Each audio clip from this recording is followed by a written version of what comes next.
عن أبي هريرة رضي الله تعالى عنه قال جاء رجل إلى النبي صلى الله عليه وسلم ও মেরে মুহতারাম ভাইও, যদি কোনো ব্যক্তির উপরে কোনো কারণবশত কাফারা ওয়াজিব হয় তাহলে কাফারা কিভাবে আদায় করবে, এই হাদিসের মাঝে কাফারা সম্পর্কে আলোচনা করা হয়েছে। এই হাদিসটি বর্ণনা করেছেন নবীজি সাল্লাল্লাহু আলাইহি ওয়াসাল্লামের জলিলুল কদর সাহাবী হযরতে আবু হুরায়রা রাদিয়াল্লাহু তাআলা আনহু। হাদিস গ্রন্থের নাম হলো সহিহুল মুসলিম, হাদিসের নাম্বার হলো 1111 এর 1। আল্লাহর হাবিব সাল্লাল্লাহু আলাইহি ওয়াসাল্লাম এই ব্যাপারে ইরশাদ করেছেন, যা রাজুলুন ইলান নবী সাল্লাল্লাহু আলাইহি ওয়াসাল্লাম, একদা রমজান মাসে নবীজি সাল্লাল্লাহু আলাইহি ওয়াসাল্লামের কাছে একজন ব্যক্তি আগমন করেছেন। ফাকালা হালাকতু ইয়া রাসূলুল্লাহ, অতঃপর ওই আগন্তুক ব্যক্তি নবীজি সাল্লাল্লাহু আলাইহি ওয়াসাল্লামকে বলেন, ইয়া রাসূলুল্লাহ, ইয়া হাবিবাল্লাহ, নবীজি, হালাকতু, আমি আমার নিজেকে হালাক করে ফেলেছি, আমার নিজেকে ধ্বংস করে ফেলেছি। তখন নবীজি সাল্লাল্লাহু আলাইহি ওয়াসাল্লাম ওই সাহাবী রাদিয়াল্লাহু তাআলা আনহুকে বলে, ওমা আহলাকাকা, ও মিয়া, কিসে তোমাকে ধ্বংস করলো? তখন ওই সাহাবী রাদিয়াল্লাহু তাআলা আনহু বলে, ওয়াকাতু আলা ইমরাতি ফি রমাদান। ইয়া রাসূলুল্লাহ, ইয়া হাবিবাল্লাহ, নবীজি, পবিত্র মহিমান্বিত সম্মানিত রমজান মাসে আমি আমার স্ত্রীর সাথে মিলিত হয়ে গিয়েছি, এখন আমার জন্য করণীয় কি?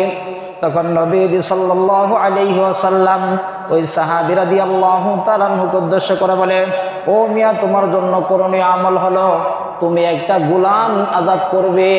সেই সময় গোলাম প্রথার প্রচলন ছিল, কিন্তু এখন এই গোলাম প্রথার প্রচলন নাই। তখন ওই সাহাবী রাদিয়াল্লাহু তাআলা আনহু বলে, ইয়া রাসূলুল্লাহ, ইয়া হাবিবাল্লাহ, নবীজি, একজন গোলাম যে আজাদ করব, এই গোলাম আজাদ করার সামর্থ্য আমার নাই। তখন নবীজি ওই সাহাবীকে বলে, শাহরাইনে মুতাতাবিআইন, তাহলে তুমি একটানা 2 মাস রোজা রাখবে, লাগাতার 2 মাস রোজা রাখবে।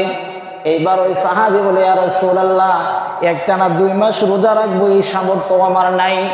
এইবার নবীজি সাল্লাল্লাহু আলাইহি ওয়াসাল্লাম বলেন, ও রে সাহাবী, তাহলে তুমি মধ্যম মানের খাবার মিসকিনদেরকে 60 মিসকিনা, তুআমু 60 মিসকিনা, মধ্যম মানের খাবার 60 জন মিসকিনকে মধ্যম মানের খাবার পরিতৃপ্ত সহকারে 2 বেলা আহার করাবে।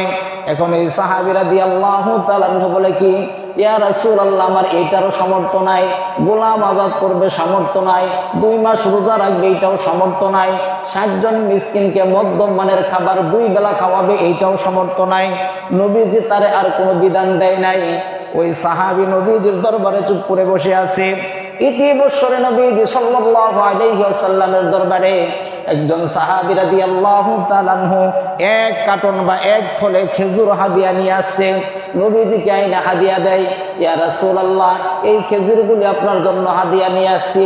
এইবার নবীজি ওই সাহাবীকে বলে, ও মিয়া, নিয়ে যাও, এই যে এই 1 কার্টন খেজুর তোমাকে দিলাম, অথবা এই খেজুরগুলি তোমাকে দিলাম, এইগুলি দিয়া তুমি মিসকিন যারা রয়েছে, অসহায় যারা রয়েছে, তাদের মাঝে তুমি সদকা করে দাও। আল্লাহু আকবার, আল্লাহু আকবার। এইবার ওই সাহাবী বলে কি, ইয়া রাসূলুল্লাহ, এই গ্রামে আমার চাইতেও আরো কেউ মিসকিন আছে নাকি? সুবহানাল্লাহ। কেন হাসতেছি?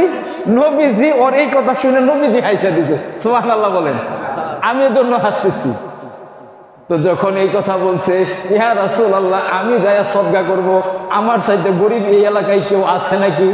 ফাতাবাসসামা রাসূলুল্লাহ সাল্লাল্লাহু আলাইহি ওয়াসাল্লাম, নবীজি ওই সাহাবীর এই কথা শোনার পরে স্বাভাবিকের চাইতে একটু বেশি হাসা দিছে।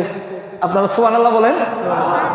চিন্তা করেন, গোলাম আজাদ করবো সামর্থ্য নাই, 2 মাস রোজা রাখবে সামর্থ্য নাই, খাওয়াবে এটাও সামর্থ্য নাই।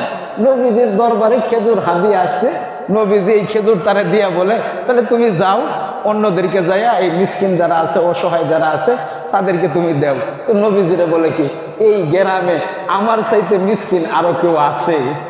নবীজি হাইসা দিচ্ছে। আয়েশা দা বলে কি, যাও যাও যাও, তুমি নিয়ে যাও, তুমি নিজে খাও, তোমার পরিবারকে খাওয়াও, তওবা করো। সুবহানাল্লাহ বলেন।